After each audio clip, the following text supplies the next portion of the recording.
I recently did a survey poll inside a few business Facebook groups to get a better understanding of what people are currently struggling with as I'm putting together a webinar series on content marketing to help people get unstuck. So there were 6 options in the poll to choose from, and the top 3 came in at repurposing content, using AI to create content, and editing.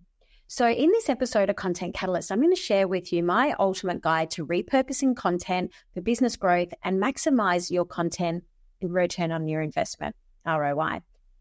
So content repurposing is where we take a piece of content that you've already created. You know, it might be a blog, it could be a podcast, it could even be a webinar, a social media video, and we transform it into different formats and we distribute it across various platforms. So for example, we might take a video and then we create shorts of that long form video, and then we might also create a blog out of it. You get what I'm saying? Okay, so why do we want to repurpose content? Well, it saves us time and effort. Creating quality content does take effort and it does take time. As I mentioned in my previous podcast, I shared 10 ways on how you can promote your business for free. The investment that you need to make, however, is your time. What we want to do is be as efficient as we can with our time. So this is why having a strategy, a content marketing strategy, will help you be able to repurpose content, because what we want to do is be strategic in what content we get. So I look at creating quality evergreen content, and then I look at creating seasonal content. So let's break that down a little bit further. So evergreen content is where you have a well-researched topic for your business, for your industry that people need. And an example of that is on YouTube. You can go onto YouTube, and a lot of good creators that make quality content say that they get views on their how-to videos 3 years down the track. So that's why I'm saying whenever you start with a good piece of researched content, it's easier to be able to repurpose that down the track. Now, there's also different formats of content as well. So let's say we're talking about photos. If you have photos, for example, and you've got a good photo library of assets, it makes it so much easier to create thumbnails for your videos, to be able to, make a landing page for your website. So we've got photography, then we have videos. Now, videos are obviously, my passion and my specialty. And one of the things about videos is it will help you be able to bring to life what you do. And I will repurpose content from 3 years ago. And that's what I mean about getting really good evergreen B-roll content. If we're talking about video, I look at B-roll video, and then I look at talking head video, A-roll. And so when you are doing interviews, for example, or you're doing talking head videos, if you have good generic information, you can snippet that information up and remix that content to create a new video. You can also use it for a voiceover and overlay some B-roll video. So B-roll video is essentially video of people, places, and products. And essentially it's you showing what you're doing. And if you look at any TV show or a movie, you'll see that they will have somebody talking underneath, and they'll cut to a different shot every 2 to 3 seconds. Okay. And that's them overlaying B-roll over the commentary of what they're talking about. So we've got video. Then we have written format of content. So if you have, say, a blog, it might have started with having a book. And if you've got a book, it'll have chapters in it. So your book, you can break down into different blogs, essentially, and be able to repurpose that. So then you've got written content.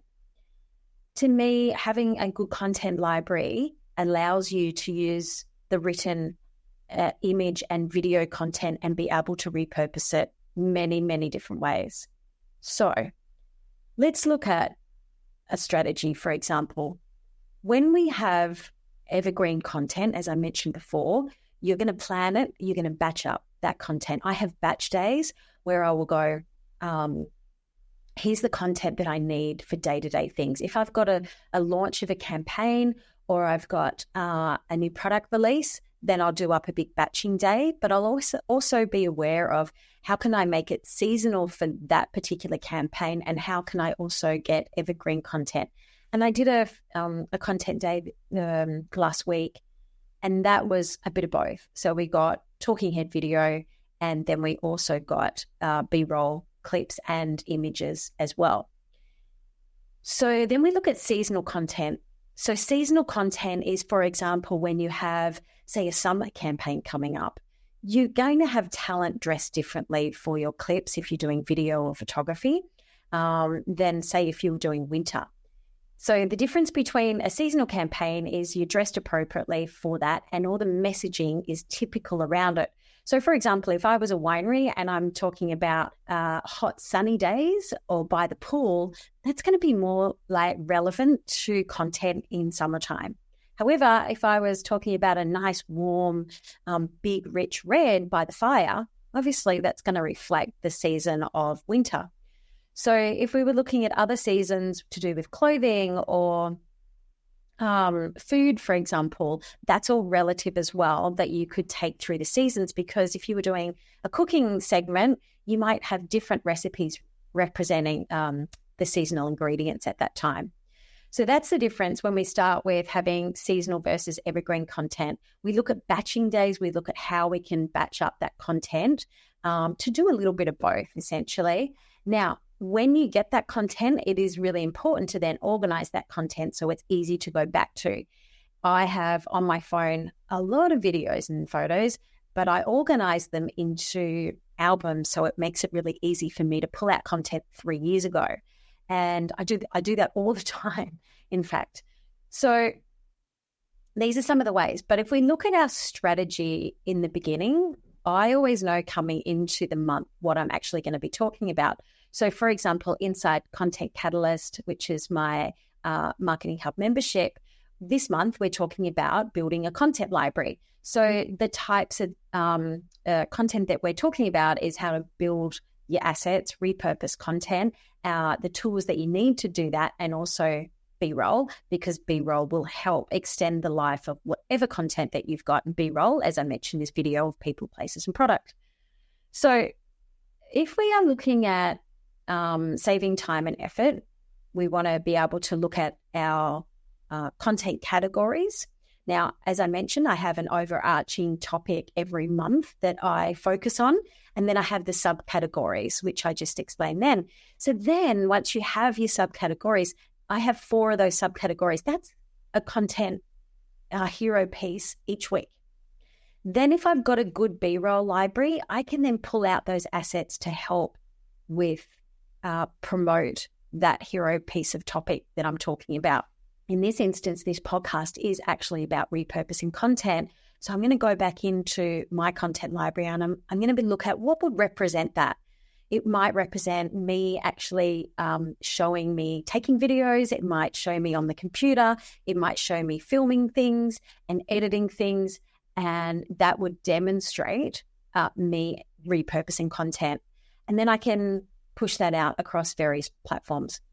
But again, let's look at the strategy on how we do that, because a lot of the time people will go, well, how do I, get that blog and turn it into this and keep it consistent? Because the thing about repurposing content is that I can go into my my phone and I can look at reels from Instagram that I've already edited, but I know that I want to refresh that with a different hook, the starting part of it, or a different end screen because I'm going to use it for a different product. So because I edit out of the apps, I edit in CapCut, it means that I've already got that footage in CapCut and I can just go in, change up a couple of clips, change up the headline and the text on there, and then all of a sudden I've got a brand new video. The other thing about repurposing content, it helps you reach a wider audience. So if we look at Google's 7-11-4 rule, and I've spoken about this in previous podcasts, that essentially is the modern buyer journey. So Google did a stack of research about the modern buyer journey of how to turn a stranger into a buyer and what that journey looked like. And essentially it takes about 7 hours of content that they research across 11 different platforms. And that could be your blogs, could be your website, it could be your social media. And across 4 different locations. So it could be a recommendation, it could be then coming to see you personally, it could be from a review, and it could be from your email that you've sent out, for example. But essentially, those key elements of that demonstrates that people will look in more than one place. So when people look in more than one place, it's really important that you think, how can I extend my message across different platforms? Because people learn different and people will absorb information differently as well. So for example, they might have an interest when they see an Instagram reel or listening to a podcast, but then you get an email that you send them and then with more information, and that sparks a curiosity. And then it might be an Instagram live that you've done that goes into a little bit more detail again. And then from there, it only takes that one post or that one blog or whatever it is that they've gone in that little bit more detail. It could be a review that they've read from someone or a recommendation. And that's the difference of when they've actually converted.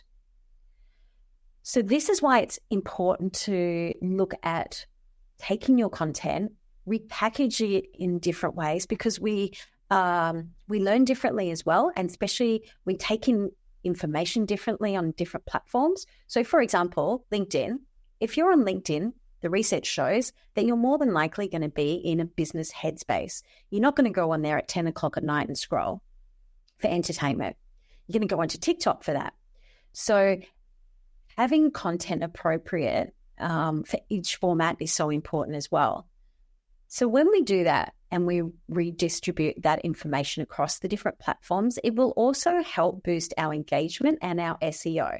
So our discoverability is dependent, and look, this is the thing I talk about with Google at the moment. They're changing how you get found, that your discoverability is changing. And this is why I talk about video so much, because with AI technology, with ChatGPT, with Perplexity AI, these programs, these AI programs are scraping the internet for the information.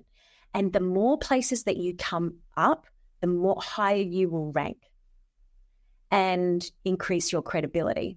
So therefore, if you are across, 10 different platforms with your information consistently, you're going to rank higher. And so the other thing to note when you have content, whether it's written content or visual content or talking head video content, is knowing your keywords. And you go, but if I've got B-roll, for example, and I'm making a video on Instagram, a reel, how do I get my keywords in there? Well, that comes down to how you use your text on screen, and it also impacts what you write in the captions, because these days the algorithms are so smart. They scan your video. If you've got a talking head video, the algorithm, you don't even need text on screen. It will literally scan what you say in the video and interpret that and look for those keywords. Now, of course, the more you add with titles and headings, it will help your audience, but not the algorithm necessarily. Okay, so it'll improve your discoverability and it will help you target new audience, and will also boost your engagement because you're achieving a bigger presence and ranking across different platforms.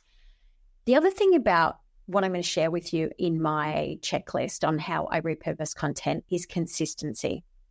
And the reason why I say this is because if I am disciplined enough to sit here and record this video podcast right now, I know that if I just do one 20-minute video a week, I have over 2 hours of content that I can create from that 20-minute video.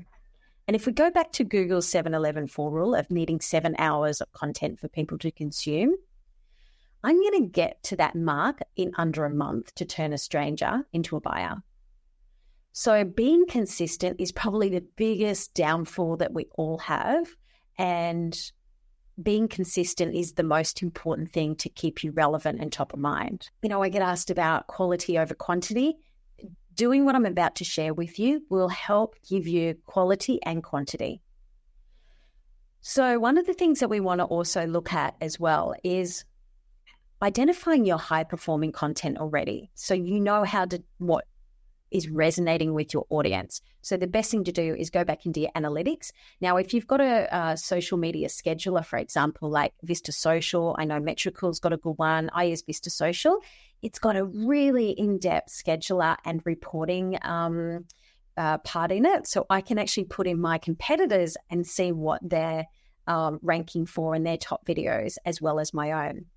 So if you go into your Instagram insights or your Meta insights, it will reveal a lot of information. If you have a podcast, go into Apple Podcast and look at your metrics in there. YouTube has phenomenal metrics.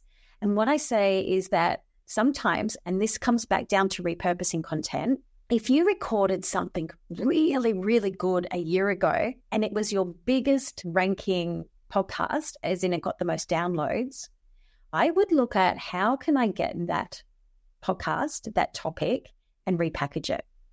I would give it a new heading. I would give it a little bit of a refresh and breathe new life into it and record a new version of it, because you knew it resonated with your audience. There was something in that piece of content that you shared in your podcast that was relevant to your audience. And when you know that, that's when the power becomes really potent of you being able to connect with your community. So the other thing, as I mentioned just briefly before about the difference between having appropriate content for each platform, you want to be thinking about, a piece of content on LinkedIn is going to be different to what you would share on TikTok.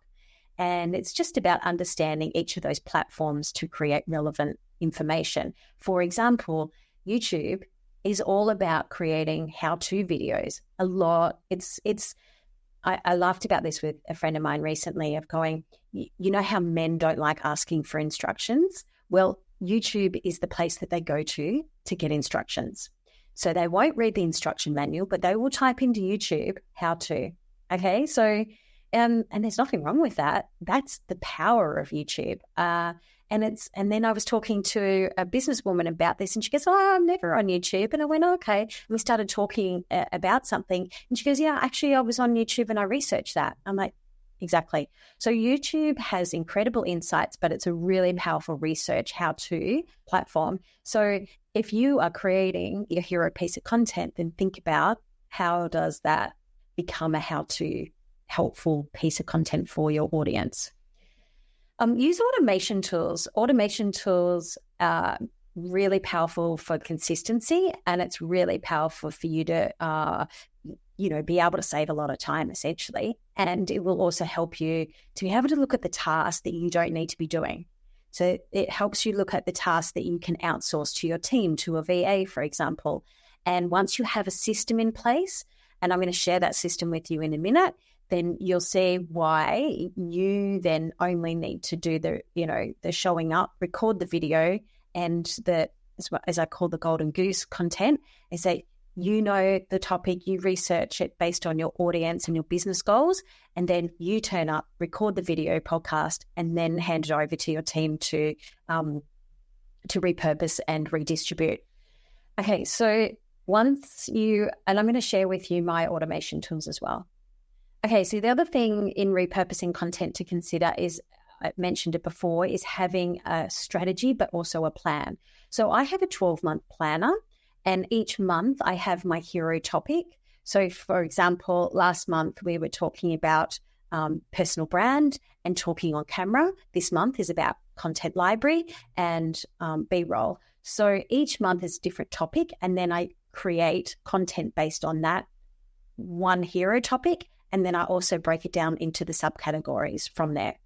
So 4 subcategories of that hero piece of content will give you content for the whole month. And when I say give you content, I'm talking about if you want to grow your business. If you want to maintain your business, then turn up once a week on Instagram and post a Canva tile. You do you. But if you want to actually grow your business, you need to be putting out quality content, and a lot of it consistently. And this is why I'm sharing this with you, so you don't get overwhelmed on how to do this. So let's look at what my breakdown, and I'm going to share with you my strategy on how and my workflow and my tools on how I do this. Now, while you can turn a blog into a video or an Instagram post, I like to work on a system that not only maximizes my time, but it also amplifies my message. So here is my workflow on how to take that hero topic for the month and break it down into 4 subtopics and then be able to distribute it across different platforms. So as I mentioned, my hero topic for the month is content library. And my 4 subtopics under content library are B-roll, repurposing content, editing and remixing that content, and batching days. So that's what I'm essentially going to talk about each week. This is my workflow that I work on. I start with what is my lead magnet? So my lead magnet for this podcast is I have a repurposing checklist guide that you can get. So that's going to take you to my website and you're going to get a valuable information, and then I can stay in touch with you and share other valuable pieces of information.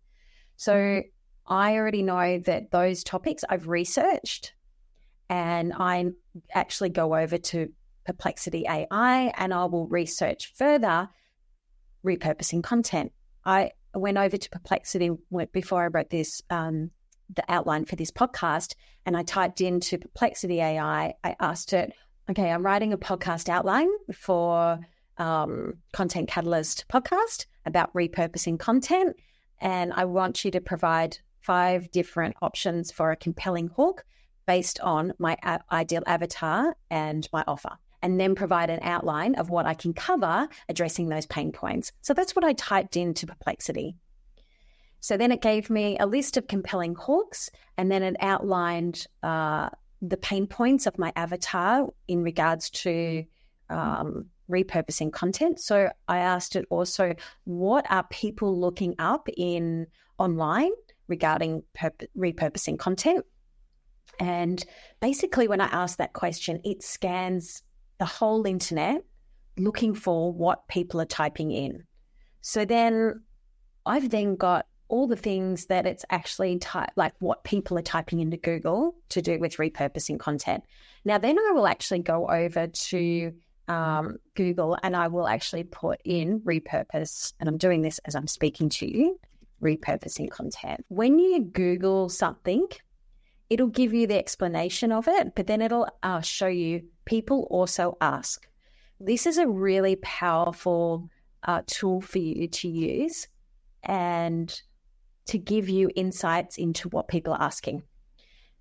And I know people talk about Answer the Public and that, but Google is just next level because it tells you exactly what they're actually typing in. So this is what people are asking. What is an example of repurposing? Is repurposing content illegal? It's interesting. Only if it's other people's content and you're not crediting them. And it's copyrighted.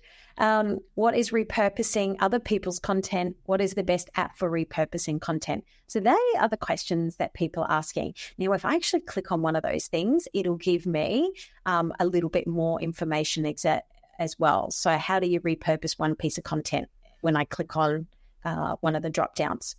So going into Google is one of the biggest helpful tools that I find when I'm researching my content. I then go over to YouTube and I'll go to YouTube and I'll type in repurposing content. I'll look at the creators, the top creators in the videos that come up, and I'll look at what their hooks and their headlines are. And then I look at what are the highest viewed videos in that topic. Based on Perplexity, Google, and YouTube, I've got a pretty good idea of what resonates. Now, if you look at other creators, like I think of Diary of a CEO, Steve Bartlett, his podcast, for example, his video podcast, they will test 100 thumbnails before they release something to make sure that they're on point with the topic that they put out. So that's why I asked Perplexity, give me 5 compelling hooks based on what people are searching. So that's number 1. First of all, I should say, know what your offer is, know what your lead magnet is. And the lead magnet is, where do you want people to go at the end of my video podcast? What do you want them to do? How can you help them? How can you give back value so they can work more with you? it's not about, I'm not sitting here going, I'm just giving out a lead magnet. I don't even like that word, lead magnet, but that's what people call it for reference. But I want to be able to share information with people that's valuable. And the more I do that, then the more, I guess, you're going to become familiar with me and then feel like, yes, I'm the person that you want to work with. That's essentially what you want in your funnel process. Okay, so then I go, once I've researched my hook and my headline and my topic, then I write an outline. And then when I write that outline, I will read through it. And so I'm not reading a script essentially, but it's just my points, my bullet points of what I want to cover in my topic for my video podcast. Okay, so once I do that, then I'll go and record. So I'm going to record, I don't know, I like to say I aim for 15-minute podcast, but once I start talking on a topic that I'm really passionate about, I sometimes go really deep and can talk for 30, 40 minutes on it and have to, stop myself. So, aim for where you think that your audience is relevant, and wherever the information is relevant, what you've got to talk about. Don't just rabbit on for the sake of rabbiting on. Okay, so we're going to go over and record our video. Now, I use StreamYard, and I have played around with different programs and different ways of recording. I've used Zoom, I've used Riverside, I've used StreamYard, and I've circled back to StreamYard. And the reason why I have is because not only can I record my video podcast out of here, I can also record live streams out of here, and I can, distribute information across, 6 different platforms as if I want to go live. But I can also do other segments and things in StreamYard. I can edit inside StreamYard. I can edit this video podcast inside, and I can actually create short clips as well because they have a repurposing option now. So these are the things. And also with StreamYard, it's easy to download the information. I think Riverside for me was a little bit clunky with having to download. There was like about 3 steps to download things. And it was annoying. I just want to press a button, get the information. Okay, so StreamYard, I record this video podcast in. Out of that, I then get my video. I download it. I don't edit inside StreamYard. I like to use a bit more advanced editing. So if you're not used to editing, StreamYard has got a really nice basic snip out the ends and off you go. But if you want a bit more advanced editing, I use Premiere Pro. In saying that, I have, because inside Content Catalyst membership I'm teaching people how to edit, and I want to be able to give them programs that are intuitive and user-friendly. So CapCut is what I use on my phone. However, it's got a desktop editor. So on the weekend, I spent the weekend just deep diving the rabbit hole of CapCut on the desktop, understanding, how to best use it so I can, share and train other people in how to use it as well for their editing. And it's such a great program. They have updated so many things in it, and I'm going to do a whole series on CapCut in another video podcast. But for this instance now, that's what I'm editing. I'm going to edit this video podcast in there, actually. And so it will transcribe the information. So will StreamYard, by the way. Most programs now will transcribe edit. So you can edit using the transcription, the words. And it'll also give you short clips as well. However, I like the bells and whistles that I can get with CapCut because I can put my intro music on the beginning and the end, and I can fade it in and fade it out and put end cards in and just do more editing. So that's why I edit out of StreamYard.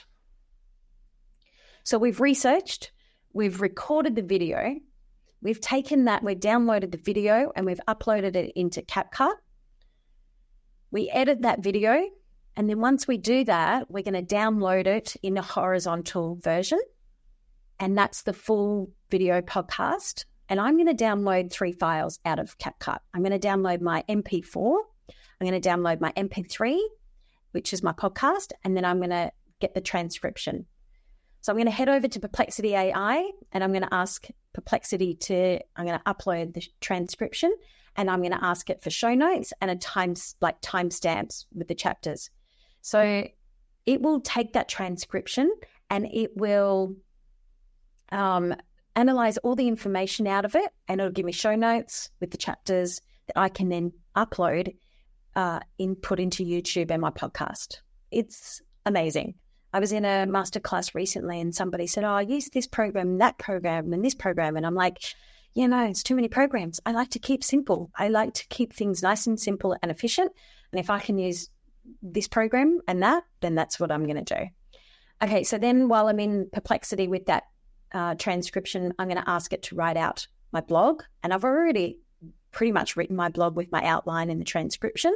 So I've trained it to be able to use my language and write out the blog. Then I'm ask it to also give me an email outline.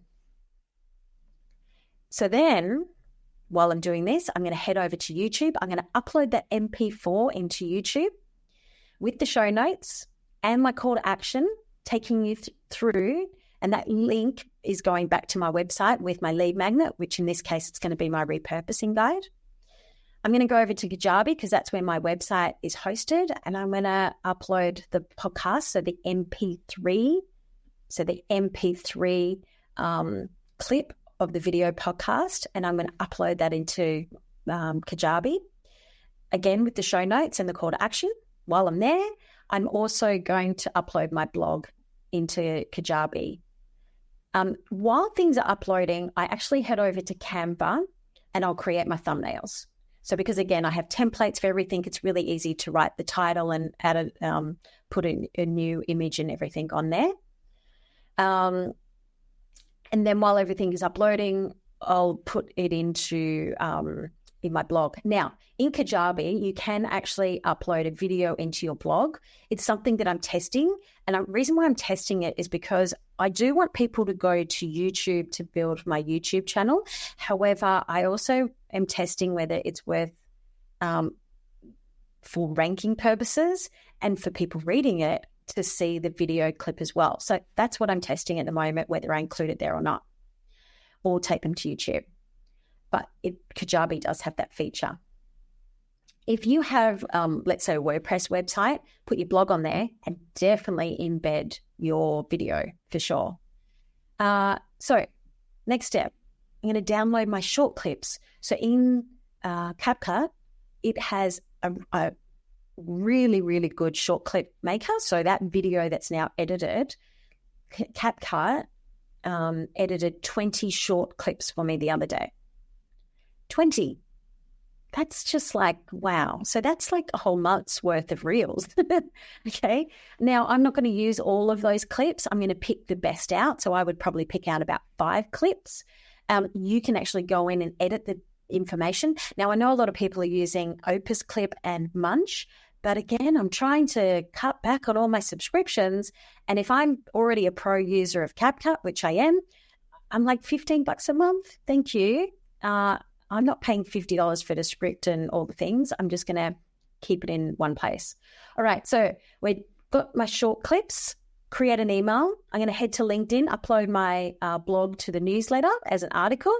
And then I'm going to head over to Vista Social, which is my scheduler, to schedule out the posts and the short clips. I'm going to head over to Instagram stories. I'm going to share a video of what the podcast is about. So that would just be me talking to camera going, I just uploaded a podcast and it's about blah, blah, blah, repurposing content. I would then do a screen record of the podcast when it's live. And I would also use that as a story with the link back to the, hey, click here to listen. I would then go live and tell people what the podcast is about. So just to recap, that's a lot, isn't it? It feels like a lot, but when you have the checklist to do it all, it's actually really simple. Okay, so the 5 tools. So to do all of this, I have 5 tools that I do it all. So Perplexity AI, that replaces ChatGPT for me. StreamYard, that is where I record everything. CapCut is where I edit everything. Canva is where I do all my visual creation. And Vista Social is where I do all my automation scheduling. So those 5 tools are my pick after experimenting with lots and lots of programs.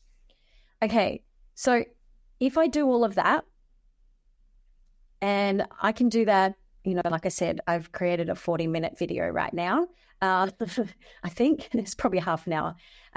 But essentially, that's going to give me 2 hours of content, and that's 20 pieces.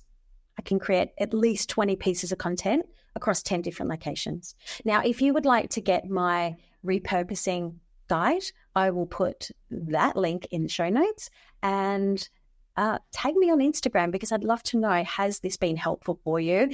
And if you'd like to know more, also head over to my website. Content Catalyst is my membership, and this is where we deep dive how to edit, how to repurpose content, and how to create content for your business growth.